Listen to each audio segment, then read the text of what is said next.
Bonjour, votre corps est fatigué, votre corps est épuisé. Dans cette vidéo, je vais vous parler des causes que j'ai identifiées et des solutions que j'ai pu développer pour sortir de cet état qui m'a concerné pendant plus de 18 années.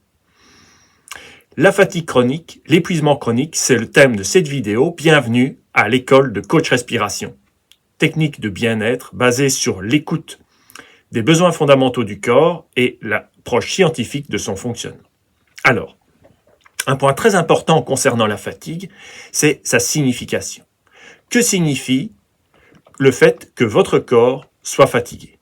Eh bien, il s'agit d'un signal d'alarme, d'un signal d'une demande d'aide. Et c'est très important d'envisager le problème sous cet angle, parce que sinon, vous allez risquer de mettre en place ce que j'appelle des fausses solutions. Les fausses solutions, c'est véritablement faire l'histoire des trois singes qui refusent de voir, d'entendre et de dire. Si vous êtes fatigué et que vous refusez cette situation, vous risquez de, par exemple, mettre des pommades pour cacher vos cernes, vos rides, votre état de fatigue. Mais avouez que ça ne résoudra pas le problème.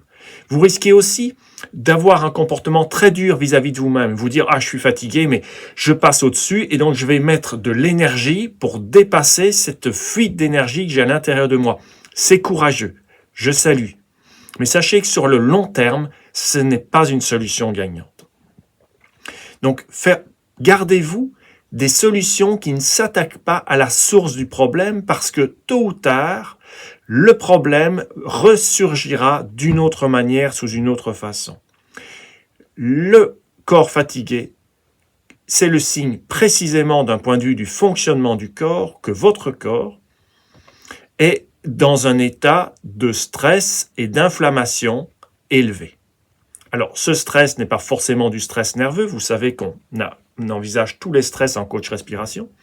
Eh bien là, si l'on part de cette idée que la fatigue chronique, c'est un signal de stress, d'inflammation élevée du corps, eh bien, il y a deux solutions qui peuvent être mises en place d'un point de vue fonctionnement du corps. Ces deux solutions, elles sont reconnues comme étant des démarches anti-inflammatoires.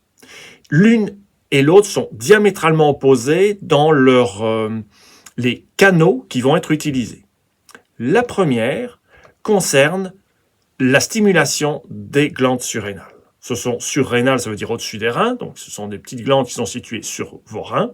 Ça n'aura rien à voir avec la production d'urine. Et ces surrénales vont être en opposition, point de vue de la démarche, avec la stimulation d'une autre structure du corps qui est le nerf vague. Le nerf vague, lui, est ce nerf, j'ai des vidéos consacrées à ce sujet et des livres, qui innervent l'ensemble du corps entier et écoutent comment fonctionne le corps, dans quel état d'harmonie il se trouve. Si vous stimulez les surrénales, cela se fait par le stress, vous soumettez votre corps à des stress et il répond par une sécrétion accrue d'adrénaline. L'adrénaline, tout le monde connaît, c'est une famille, en fait, c'est le membre d'une famille. Il y a l'épinéphrine, le norépinéphrine, c'est la voie adrénergique, c'est la voie excitante du corps. Si vous stimulez le nerf vague, l'autre voie possible, cela passe par l'écoute des besoins fondamentaux du corps, donc c'est complètement différent que de soumettre le corps à des stress supplémentaires.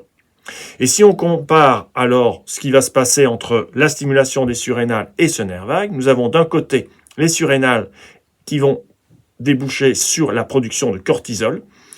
Ce mot est assez connu, c'est l'hormone, une hormone de stress associée à des niveaux de stress plus élevés. Et il se fait que ce cortisol a une action anti-inflammatoire. Le cortisol, c'est ce qu'on va copier lorsqu'on prend de la cortisone. Et vous savez que quand on a de la cortisone, le niveau d'inflammation de la personne baisse parce que c'est un anti-inflammatoire. Mais le cortisol fait pareil. Et ce cortisol va effectivement permettre à une personne qui a un corps qui vit un niveau de stress et d'inflammation élevé à vivre mieux. Et donc, c'est un effet anti-inflammatoire. C'est un effet anti-inflammatoire de rajouter du stress à du stress. Alors, par exemple, vous faites un stage de saut à l'élastique, vous faites peur une dizaine de fois par jour, eh bien, vous allez vous sentir mieux. D'autres techniques, c'est de faire des chocs chaud-froid, des apnées très rudes, prendre des douches froides. En même temps, les douches ont un effet sur la migration du sang dans les viscères qui serait plus du côté du nerf vague, mais sur le coup, c'est quand même une mise en stress. Eh bien, ces techniques, qui sont un peu sur la rudesse, il y en a d'autres beaucoup plus standards, c'est par exemple prendre du café, prendre des stimulants. Donc, relancer le corps débouche sur la production de cortisol, qui a ce défaut, qui est d'accélérer le vieillissement. Alors que, si l'on repart du côté du nerf vague, l'écoute des besoins fondamentaux du corps, eh bien, débouche au contraire sur une espérance de vie qui est améliorée. Ça, c'est tout ce qui est propre à la stimulation positive du nerf vague. Encore, faut-il ne pas le stimuler n'importe comment. J'en ai parlé dans mes vidéos. Concernant le fait que la stimulation des surrénales, via la production de cortisol, accélère le vieillissement, ce n'est pas crié sur les toits. Et pourtant, c'est un fait scientifique. Ici, je vais rapidement vous mettre 3 conséquences connues d'un taux de cortisol élevé dans le corps. Alors, par exemple, une étude a noté qu'il y avait une augmentation de la fragilité nerveuse, de la perte de muscles et des risques accrus d'hypertension, de fragilité osseuse, d'obésité et de diabète.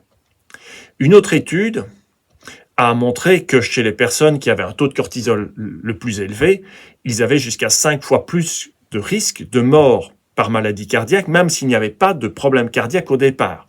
Dans une période, je crois que c'était 6 ans de suivi lors de cette étude.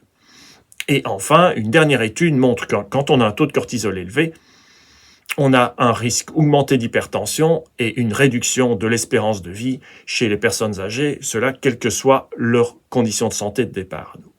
Donc c'est extrêmement intéressant d'identifier les 2 techniques. La première étant basée sur les surrénales, que nous allons, pour les raisons qu'on vient d'évoquer, ne pas utiliser. Et on va se concentrer sur la stimulation du nerf vague, positive du nerf vague, en passant donc par une écoute du corps et de ses besoins profonds.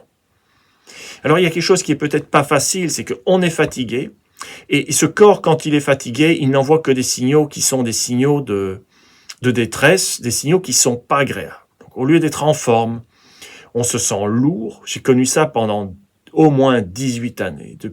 Ça a commencé à mes 18 ans, et ça a duré jusqu'à mes 38 ans. C'était vraiment le maximum. Puis ça a continué un peu, mais je trouvais des clés pour m'en sortir.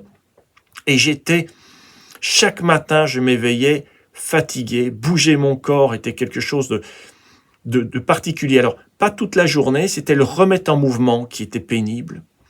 Et j'avais aussi quelque chose de particulier, c'est que j'étais épuisé, mais si j'avais trouvé le courage en moi d'aller, par exemple, faire un petit peu de course à pied, tranquille, quand je revenais, je me sentais mieux. C'était une fatigue améliorée par l'effort. Et ça, aujourd'hui, je sais pourquoi. Autre chose que je voudrais vous dire, c'est que, bien sûr, je suis allé voir des médecins. Et je suis tombé sur des personnes qui m'écoutaient, qui ont fait la batterie d'analyses assez large et qui s'étonnaient beaucoup de voir mes analyses parfaites alors que mon état de santé ne collait pas. Ça aussi, je sais aujourd'hui pourquoi cette situation était telle qu'elle était. On va en reparler.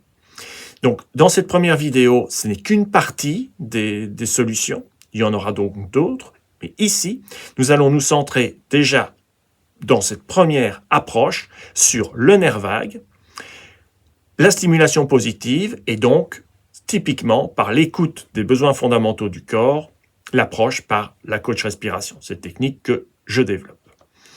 Alors, le corps est fatigué, quelle serait la raison première? Alors, j'ai dit qu'il y aurait plusieurs vidéos, il y aura donc une raison numéro 1, numéro 2, numéro 3. Il n'y a pas d'ordre dans ces raisons. C'est pas parce que je mets ici que c'est la première que c'est la principale. Le corps, il fonctionne comme un tout. C'est l'un des grands enseignements du nerf vague. On ne peut pas couper des parties du corps. Si une partie souffre, tout le reste est boiteux. Eh bien ici, vraiment, nous allons nous centrer sur une problématique. Si vous souffrez de fatigue chronique et que vous voulez résoudre ce problème à la source, alors je vous invite vraiment à mettre en place les différentes solutions que je vais proposer ici. Elles n'excluent pas les autres approches. Tout sera complémentaire si ça va dans le bon sens. Ici, c'est la stimulation positive du nerf vague. Mais voilà, première raison que nous évoquons ici, c'est, vous n'en avez peut-être jamais trop entendu parler, il s'agit du fait que votre corps produit trop d'ammonium. Alors l'ammonium, qu'est-ce que c'est? Ceux qui me connaissent ont déjà entendu parler souvent du potassium. Il ne faut pas tout mélanger. L'ammonium, c'est autre chose. Ce n'est pas un élément chimique, ce n'est pas un sel minéral. Enfin, je dis presque des bêtises parce que vous le connaissez, ce que vous connaissez le plus proche, c'est l'ammoniac. L'ammoniac, c'est de l'ammonium dissous dans l'eau. On va dire les choses comme ça. L'ammonium a pour formule NH4+, donc un azote et 4 hydrogènes, pour autant qu'il soit sous forme ionique, donc dans l'eau.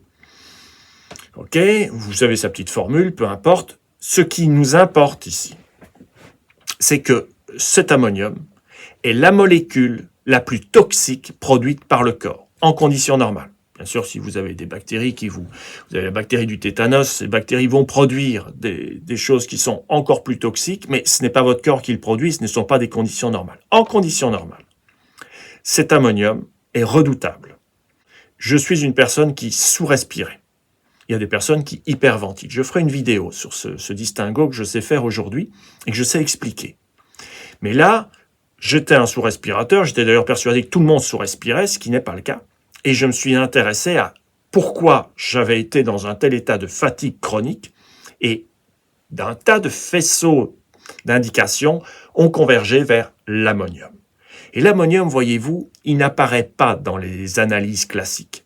Il est difficile à titrer d'ailleurs, parce que quand vous faites la prise de sang, l'échantillon de sang doit être mis immédiatement dans de la glace et l'analyse doit être pratiquée dans les 30 minutes. Alors ça se réalise pour des personnes dont on sait qu'ils vont avoir des problèmes de foie notamment, donc les gens qui ont des cirrhoses, les gens qui ont des hépatites, et souvent dans des cas extrêmes.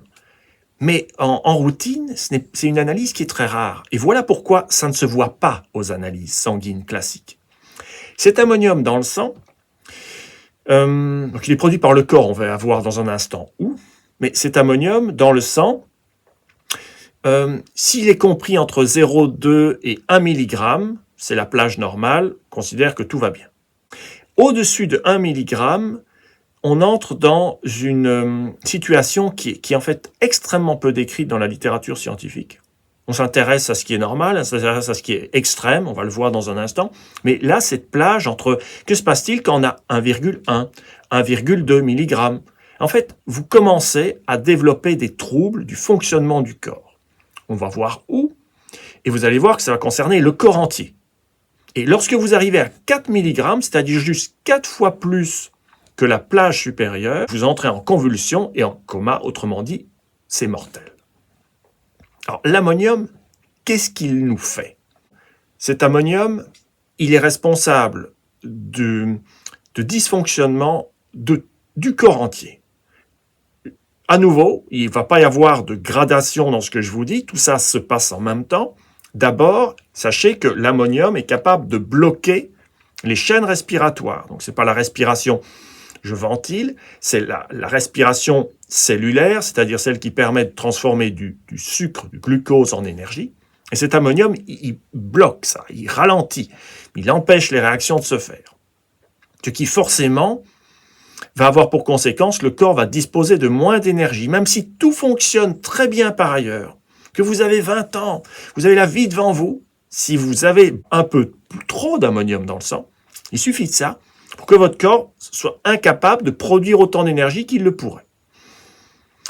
Il est montré aussi que l'ammonium crée des lésions au niveau des reins, pour plusieurs raisons, notamment parce qu'il augmente le stress oxydatif, et parce c'est une molécule qui va empêcher le fonctionnement correct des cellules elles-mêmes. Et ce fonctionnement altéré des cellules, il se retrouve également avec des effets au niveau du cerveau, donc tout le système nerveux, avec une altération de la mémoire, de l'apprentissage et d'un risque accru de dépression. Alors, ce risque accru de dépression, la dépression, on va dire que c'est le sommet. Vous avez aussi des balbutiements de cette dépression, et notamment une perte de motivation, une perte de l'amour de soi, qui n'est pas liée au mental de la personne, je veux dire au caractère de la personne. Vous êtes empoisonné, et ce poison fait que vous dépréciez toute chose. Vous n'arrivez plus à apprécier ce qui est autour de vous, ce qui est à l'intérieur de vous. Et c'est ça peut être dû simplement au fait que votre corps contient trop d'ammonium circulant. Ça en est enfin un effet au niveau des muscles tout entiers, avec la génération d'un état de fatigue. Cela concerne particulièrement les sportifs ou toute action musculaire. Quand vous effectuez un travail musculaire répété, la fatigue et la difficulté à récupérer après cet effort est directement liée à la production d'ammonium qui a été associée dans les muscles. Alors, cet ammonium, en moi, pour moi-même, je l'ai surnommé le diable ammonium. Alors c'est peut-être un peu cliché, mais remarquez cette molécule qui est particulière, qui plonge la personne dans une fatigue. Et cette fatigue, je l'ai vécue vraiment à l'intérieur de ma chair et à l'intérieur de mon esprit. Avec l'esprit comme pris dans une purée où il fallait mettre toujours de l'énergie pour bouger et pour penser, pour réfléchir, pour mémoriser. Et c'est comme un poids que vous aviez que j'avais sur le corps. Alors, ce diable ammonium, vous allez me dire, mais pourquoi le corps produit quelque chose d'aussi toxique? Et où le produit-il et en quelle quantité? Et c'est là que les choses deviennent extraordinaires. C'est que l'ammonium est produit par les intestins, les reins, les muscles du corps, nous allons voir en détail, et le total de tout ça, mais ça vient principalement des intestins, est 4 grammes, 4000 mg par jour. Cela signifie que par jour, vous faites 1000 fois la dose mortelle d'ammonium. Alors ce diable ammonium, il est vraiment présent à l'intérieur de nous en permanence et produit à l'intérieur de nous en permanence. Et à quoi devons-nous d'y échapper? Eh bien simplement au fait que vous avez un organe fabuleux qui est le foie, qui va prendre cet ammonium. En fait, il prend 2 molécules d'ammonium, il les combine à peu près, et ça donne une molécule qui, elle, est inoffensive. C'est un ange, c'est l'urée. Et cette urée va être éliminée par les urines. Donc, une fausse solution serait de se dire, je vais renforcer l'activité de mon foie. Oui, voilà, j'ai pas de problème, j'ai trop d'ammonium, je vais faire en sorte que mon foie fonctionne mieux. Alors, pour une personne qui a une cirrhose, ok. Pour une personne qui a une hépatite, ok. Pour une personne qui est dans un état de constitution normal, c'est bien d'essayer de doper les performances du foie, mais est-ce que c'est le foie qui a un problème? Ou est-ce que c'est la production d'ammonium qui est trop importante? Parce que ces 4000 mg par jour, eh bien, ils peuvent être augmentés, notamment, on va le voir, en cas d'activité musculaire intense. Cette activité musculaire intense, elle produit de l'ammonium à l'intérieur même des muscles, et cet ammonium va ensuite être... L'ammonium est une petite molécule qui est capable de traverser les membranes des cellules. Donc, c'est rien qui l'arrête. Et si vous en produisez quelque part, en fait, ça diffuse comme un gaz. Comme un gaz à l'intérieur de tout votre corps.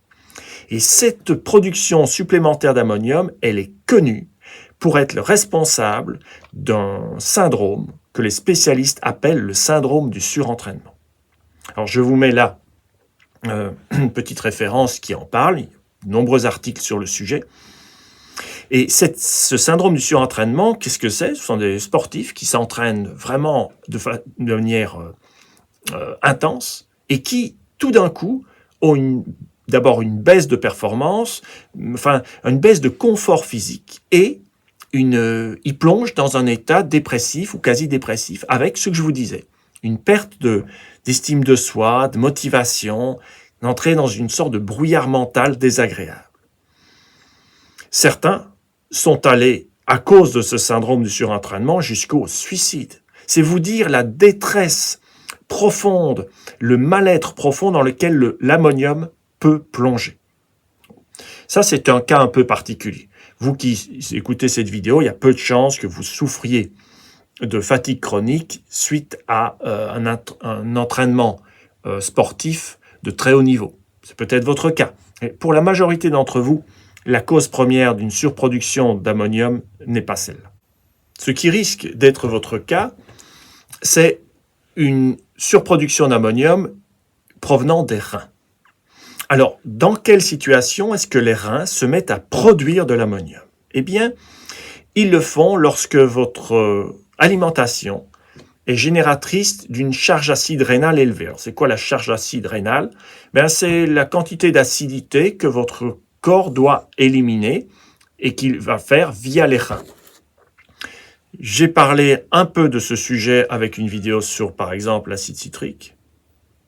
J'ai parlé de ce sujet avec une vidéo autour du potassium. Ici, je vous mets une petite référence. C'est un sujet vraiment complexe et encore une fois, je vous invite à être méfiant par rapport aux approches simplifiées et simplificatrices. C'est un sujet vraiment passionnant, mais très, très, très complexe. Et là, sachez que lorsque vous consommez des aliments qui vont imposer une charge acide élevée à votre corps, eh bien, vos reins, pour éliminer cette acidité, vont fabriquer des bicarbonates en fabriquant par ailleurs de l'ammonium.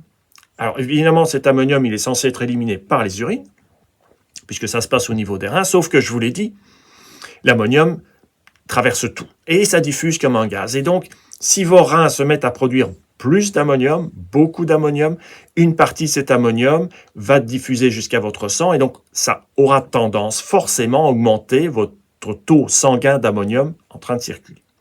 Bon, la solution, eh bien, c'est simplement d'assurer des apports suffisants en potassium. Alors, j'ai écrit un livre sur le sujet, j'ai aussi 3 vidéos sur le thème du potassium. Petite parenthèse,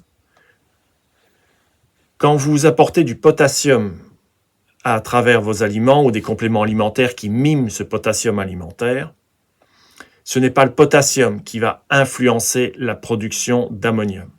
C'est en fait le fait que le potassium est toujours présent sous forme de sels organiques, par exemple des citrates, des malates, des succinates. Et ce sont ces sels organiques qui, eux, permettent au corps d'éliminer de l'acidité sans passer par la production d'ammonium.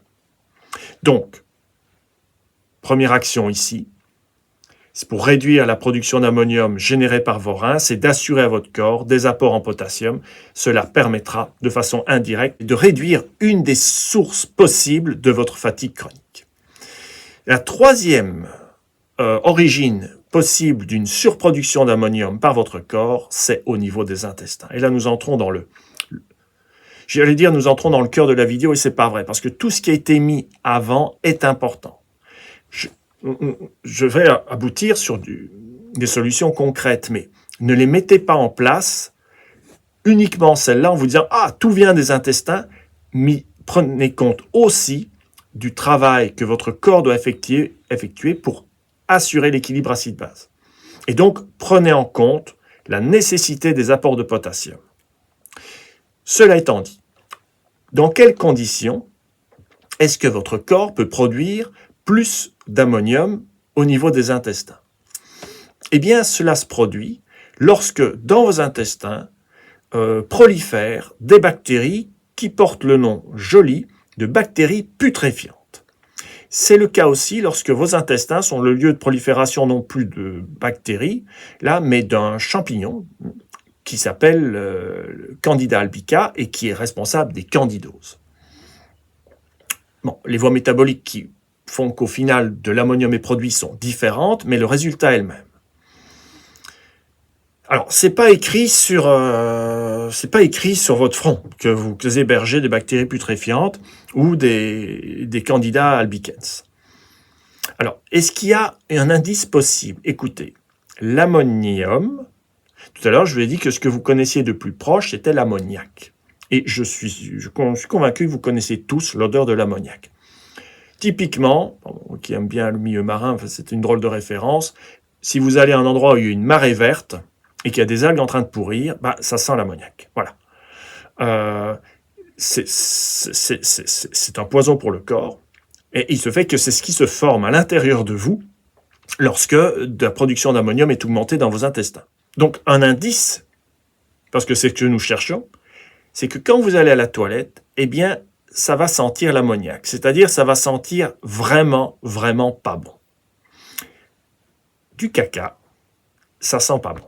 C'est normal, ça sent fort et nos réflexes sont d'avoir un mouvement de rejet. Par contre, que ça pue, là, c'est pas normal. Il faut savoir que c'était à l'intérieur de vous il n'y a pas si longtemps, juste avant d'aller à la toilette, et il est nécessaire de prêter attention à l'odeur de vos selles. D'accord? Chaque fois qu'elles sentent mauvais, très mauvais, c'est ça, qu'elles sentent très mauvais, dites-vous que là, vous avez fait de la putréfaction, vous êtes en train d'en faire. Systématiquement, vous ne serez pas au mieux de votre forme. Donc, notre objectif va être d'éviter qu'il y ait cette putréfaction. Comment obtenir ce résultat? Alors, on peut faire plein de choses. À nouveau, on peut utiliser des fausses solutions qui sont éliminer tout ce qui va poser problème quand, au niveau de ma digestion, j'ai éliminé tout ce qui va nourrir les bactéries putréfiantes. Alors, les bactéries putréfiantes, elles putréfient quoi? La seule chose qui putréfie, ce sont des protéines, donc je vais retirer les protéines de mon alimentation. Et hop, je me sens mieux. Ah oui, ça marche. Quand je n'étais pas bien, si je retirais les protéines de mon alimentation, je me sentais mieux. Sauf que au bout de 15 jours, 3 semaines, le corps, il a besoin de protéines. Et donc, quand il n'en a plus, qu'est-ce qu'il fait? Vous êtes en carence. Et comme il ne peut pas vivre sans protéines du tout, il va commencer à manger les protéines de votre corps, c'est-à-dire vos muscles. Et vous avez une fonte musculaire. Voilà. Je pesais 65 kilos, j'étais un petit gars assez bien musclé à 18 ans. Quand j'en ai eu 26, je ne pesais plus que 55 kilos. Je suis descendu à 54 kilos. Alors que faire si l'on veut agir vraiment à la source et empêcher ces protéines d'être mangées par ces bactéries? Eh bien, il suffit que les protéines servent à votre corps et pas à nourrir ces bactéries qui sont des hôtes indésirables. Et pour y arriver, la vraie solution, c'est pas de prendre des prébiotiques, c'est pas de prendre de l'argent colloïdal qui va désinfecter vos intestins. La solution physiologique, basée sur le fonctionnement du corps, c'est d'agir sur l'estomac. Parce que l'estomac, en fait, c'est pas un truc qui sert à rien. C'est pas une poche qui est là juste pour, mettre de la nourriture de réserve. Elle a plusieurs fonctions, cette poche. L'une d'elles, c'est d'assurer un premier découpage des protéines. Donc les protéines, qu'est-ce que c'est? Eh bien, c'est ce qui n'est pas des glucides et ce qui n'est pas du lipide. C'est-à-dire, concrètement, ça peut être des œufs, du poisson, la viande, et puis les légumes donneurs de protéines, comme typiquement toutes les légumineuses, donc les fèves, les lentilles, les pois chiches, etc., mais aussi des légumes qui en contiennent assez bien aussi, comme les orties, les graines de chanvre, par exemple. Ces protéines, en passant dans l'estomac, sont découpées une première fois, les plus gros morceaux, les plus grosses découpes, grâce à l'acide chlorhydrique et des enzymes qui sont activées par cet acide chlorhydrique.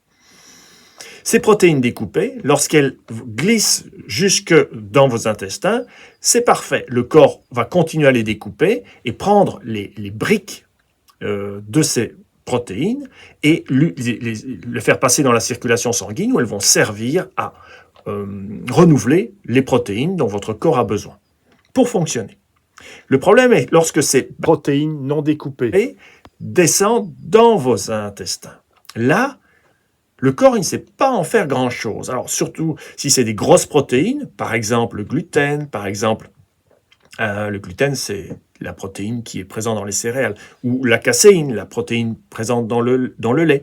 C'est une grosse protéine qui Bon, elles ne sont pas découpées, le corps n'a plus les outils enzymatiques, les ciseaux moléculaires pour couper ça dans l'intestin. Et qui est-ce qui est là et qui passe à table? Eh bien, ce sont les bactéries putréfiantes et ou le candida albicans. Et eux, lorsqu'ils mangent ces protéines, ou les dérivés des protéines, eh bien, ils vont libérer de l'ammonium. Et ça, cet ammonium, bien sûr, il ne va pas rester dans votre intestin, il va passer dans la circulation sanguine et vous empoisonner. Si vous fournissez ces bactéries en protéines de façon intense, la production d'ammonium augmente forcément et votre foie peut ne pas suffire à vous détoxifier. Alors bien sûr, à nouveau, vous pouvez vous dire, ok, j'agis sur mon foie, je vais doper mon foie, mais ce n'est pas agir sur la cause première. L'idéal, ce serait de permettre à ces bactéries de ne pas être nourries. Et pour cela, eh bien, la clé, c'est d'assurer une digestion des protéines parfaite au niveau de l'estomac. Et pour ça, il y a 2 actions possibles. Je vais même dire qu'il y a 2 actions nécessaires. Ces 2 actions, qui vont être donc antifatigues parce qu'elles agissent sur une cause profonde de celle-ci, c'est d'abord, première action pour restaurer la digestion des protéines, vous allez me dire encore ça, mais oui, c'est assurer des apports suffisants en potassium. Pourquoi? Parce qu'il y a un lien entre les apports en potassium, la disponibilité en potassium présent dans le sang et la capacité du corps de produire de l'acide chlorhydrique. Je n'en dis pas plus. J'en parlerai dans une vidéo qui est dédiée aux problèmes digestifs, à la santé des intestins. J'expliquerai en détail ce qui se passe, mais là, juste, je vais vous dire, prenez l'info comme ça. Pour restaurer le fonctionnement de votre estomac au niveau de sa capacité à couper les protéines et donc empêcher la production d'ammonium dans votre intestin, eh bien, assurez des apports suffisants en potassium à votre corps. Donc là, à nouveau, je vous renvoie vers mon livre sur le potassium et ou les 3 vidéos que j'ai produites sur cette chaîne sur ce sujet. Passons maintenant à la 2e action qui est nécessaire pour restaurer la bonne digestion des protéines. Alors, attention, je ne suis pas pour les régimes. Je suis une personne qui, pendant 2 ans et demi, a été interdite par moi-même de gluten, de lait, de fruits et de certains autres aliments qui ne m'allaient plus. En fait, ce que j'ai remarqué, c'est que quand vous avez un problème et que vous répondez par un régime, au début, si c'est un régime qui convient, ça marche, ça a des effets. Et puis, comme vous n'avez pas résolu le problème avec le régime, eh bien, le problème ressurgit à un autre niveau. Et donc, les régimes, pour moi, ce n'est jamais une solution. Sauf, pour une personne qui serait allergique à quelque chose. Je veux dire, voilà, vous avez risqué un choc histaminique avec des arachides, vous n'allez pas vous dire, c'est pas sans intérêt de faire un régime sans arachides. Non. Je parle de régime au niveau du confort digestif, hors maladie immunitaire. D'accord. Pour moi, ce n'est pas une solution. Ou très exactement, ça ne doit être la solution qu'en dernier recours. Parce que j'ai trouvé une image intéressante. Imaginez, voilà, je souffre du mal de mer. Je prends le bateau, j'ai le mal de mer. Quelqu'un me dit, j'ai la solution. La solution, c'est que tu ne prennes plus le bateau. Ce n'est pas une solution, ça. C'est un évitement. Il y a un problème à l'intérieur de mon corps. Pourquoi ai-je le mal de mer? Pourquoi est-ce que je vais être incapable de digérer certains aliments? Pourquoi certains me fatiguent? Pourquoi certains me donnent des flatulences? C'est ça qui est intéressant de comprendre. Et si on pouvait agir sur ces causes, c'est ce qu'on essaye de faire en coach respiration. Et là, l'action 2, c'est pas vraiment un régime, c'est plutôt une façon de manger différente qui consiste à éviter au maximum tout mélange de sucre rapide et de protéines. Alors, ça va être quoi les sucres rapides? C'est quoi les protéines? On voit ça ensemble. D'abord, les sucres rapides. C'est simple, ce sont les aliments sucrés ou avec un indice glycémique élevé. Alors, l'indice glycémique élevé, ça veut dire que votre taux de glucose monte dans le sang lorsque vous les consommez. Et il va baisser parce que vous allez produire de l'insuline. Je vous montre ici toute une série de sucres rapides bien connus. Bien sûr, vous avez le sucre de table, qu'il soit raffiné ou non, ça ne change rien au fait que le glucose qui est à l'intérieur, enfin c'est même du saccharose, et du saccharose. Vous avez les sucres des fruits. Il faut savoir qu'il n'y a pas que du fructose dans les fruits. Il y a aussi le fameux saccharose, le sucre que nous connaissons qui est sur la table, ou du glucose. Le miel, pareil. Ce qui est intéressant à savoir, c'est qu'il y a les sucres cachés dont je vous parlais. Ce sont donc les amidons qui ont été chauffés. Alors l'amidon, c'est ce qu'on trouve dans les féculents. Et quand vous prenez du pain, il a été chauffé, l'amidon s'est cassé. L'amidon, c'est un sucre lent. Le corps met longtemps à le couper en petits morceaux. Et si vous le chauffez, vous cassez ces chaînes et vous le rendez de plus en plus, courtes et qui vont être vraiment des sucres rapides. Et donc, ce qui est les pains, les biscottes qui ont été surcuites, ces fameuses petites galettes qui sont en base de sarrasin ou non, les galettes de riz soufflé ou de maïs soufflé, sont des sucres rapides. Donc, vous n'éviterez pas le problème du sucre rapide en changeant de mode, en changeant de type de tartine, en quelque sorte. Ça, c'est pour les sucres rapides. Et ce qu'on veut éviter, c'est le mélange avec les protéines. Les protéines, nous en avons parlé tout à l'heure, ce sont les viandes, quelles qu'elles soient, poissons, les œufs, les produits laitiers, et puis les végétaux donneurs de protéines. Dans ces protéines, n'oublions pas qu'il y a le gluten, la caséine et également les protéines présentes dans le soja. Le soja, c'est une légumineuse. C'est pas parce que c'est protéines végétales que ce sera mieux que les protéines animales. Ça ne change rien. Et les mélanges sucre rapide, protéines, voilà, c'est quand vous combinez les deux. C'est par exemple du pain. Vous avez déjà un mélange tout fait de sucre rapide, protéines, parce que vous avez les amidons fragmentés à plus de 100 degrés et le gluten qui est la protéine du blé. Vous avez un petit dessert laitier, là vous avez du sucre avec de la caséine. Le sucre peut être juste le sucre du lait, le fameux lactose, ou du sucre qui a été rajouté. C'est aussi tout ce qui est gâteau et biscuits. Vous avez du sucre, rajouté ou non, avec de la caséine, la protéine du lait, et du gluten, qui est la protéine présente dans la farine. Alors on peut me dire, écoutez, je vais faire des gâteaux avec du riz, comme ça il n'y aura pas de gluten. C'est vrai, vous pourriez obtenir des gâteaux qui sont que du sucre, que des sources de sucre, sans protéines. Ça, ce serait une solution. Et vous avez bien sûr tous les repas où, à un moment donné, vous rajoutez le fruit, le dessert. Alors, est-ce que je suis en train de dire qu'il ne faut jamais prendre de dessert au bout d'un repas? Oui et non. Si vous êtes en pleine forme, eh bien, votre corps est tout à fait capable, au niveau de l'estomac, de gérer cette situation des mélanges sucre-protéines. Il va quand même assurer un découpage correct des protéines et vous n'aurez aucun problème. Donc, si vous êtes en pleine forme, mais continuez à vivre et à manger comme vous faites. Pourquoi vous compliqueriez la vie? Mais si vous êtes avec le corps qui est fatigué, le corps qui est malade, le corps qui va pas bien, moi je vous invite vraiment, vraiment à mettre en place ces mesures anti-fatigue. Et l'une des qui est indispensable, c'est d'arrêter le mélange sucre rapide, protéines. Donc, les desserts à la fin du repas, dans ces cas-là, mon conseil est d'arrêter ça. Témoignage, si on veut, j'ai mangé dans un petit restaurant quelque part et je voyais une dame qui était toute tremblotante comme ça sur son assiette. Elle a mangé une portion de poulet, je pense pas que j'aurais pu manger autant qu'elle. C'était pas une cuisse, c'était une cuisse plus le blanc, etc.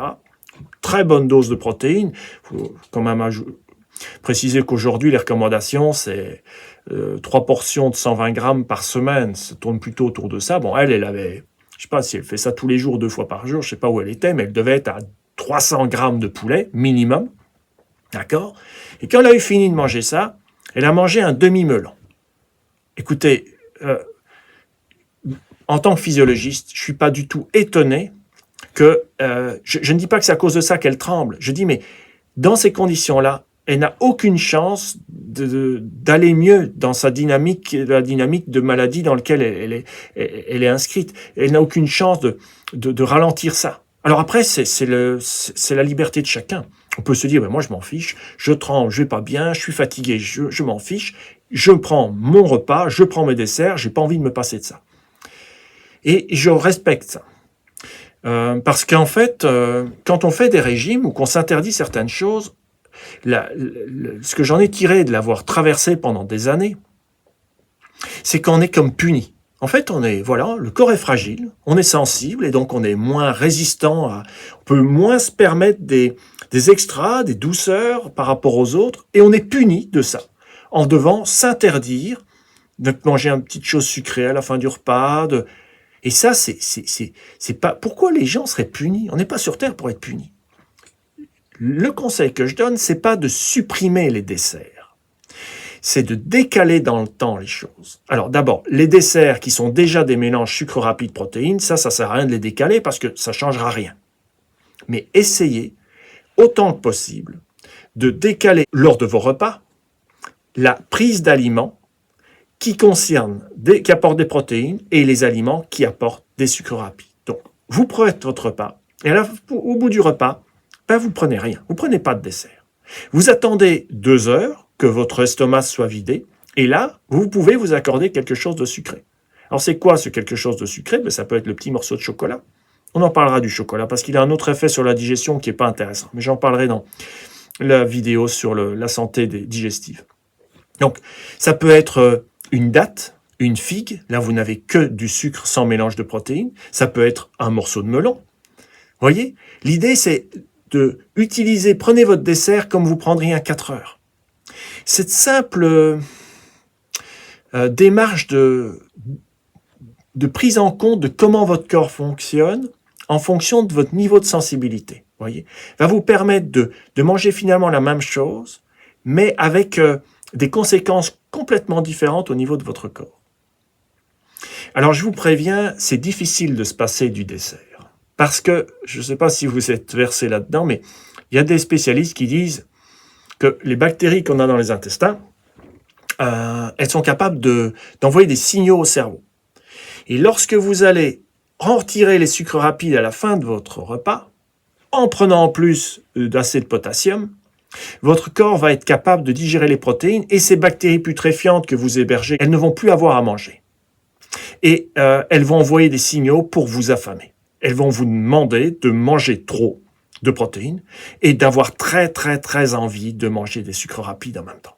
Donc pendant peut-être 15 jours, 3 semaines, ça demande une sorte de discipline de se dire « Oh, je ne le mange pas tout de suite mon dessert, je le mange dans 2 heures. » Vous aurez une petite lutte à mener.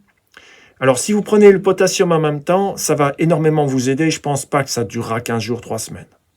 Mais je vois bien lors des stages, des personnes viennent. Le midi, souvent, je produis la nourriture pour qu'on mange vraiment bien. Et à la fin du repas, il y en a qui craquent et qui partent dans le parking manger en cachette des biscuits parce qu'il y a les petites bactéries qui leur réclament leur dû. C'est pas grave. Ça arrive, ça vous arrivera. Sachez juste que là, elles ont gagné et que vous n'êtes pas à 100% dans la dynamique de prendre en compte tous les besoins et fonctionnements de votre corps. Voilà, vous êtes prévenus. Vous verrez le faire, vous direz « Ok, je vais essayer de résister ». Essayez de combiner apport de potassium et suppression du mélange sucre rapide protéines et je vous garantis que vous aurez beaucoup plus de facilité. Et vous allez regagner de l'énergie à l'intérieur de vous, de la clarté d'esprit. Vous allez vous réveiller avec un corps qui n'est pas le même et vous allez fonctionner la journée avec des pensées qui ne sont pas les mêmes. Et chaque fois que vous voudrez faire un petit écart, vous le ferez. Et ça, c'est pas immédiat. C'est toujours, j'ai observé que c'était au bout de 18 heures du mélange sucre rapide protéines qu'on commence à plonger dans la production d'ammonium et elle dure 1 jour et demi à 3 jours. Donc, vous pourrez observer ça.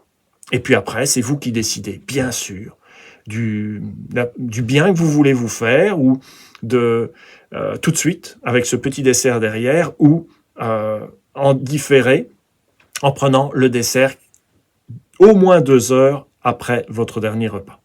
Et un dessert qui n'est pas en lui-même un mélange sucre rapide protéines. Nous voici arrivés à la fin de cette vidéo. Vous avez dedans plusieurs conseils extrêmement précis et efficaces pour sortir des états de fatigue. Ce n'était qu'une première partie. Une deuxième vidéo pointera vers une autre cause possible de fatigue. Donc je vous dis, prenez soin de vous, prenez soin des autres, prenez soin de notre si jolie planète. Nous avons tous le droit d'être en bonne santé et d'être heureux. Et à bientôt pour une prochaine vidéo de Coach Respiration.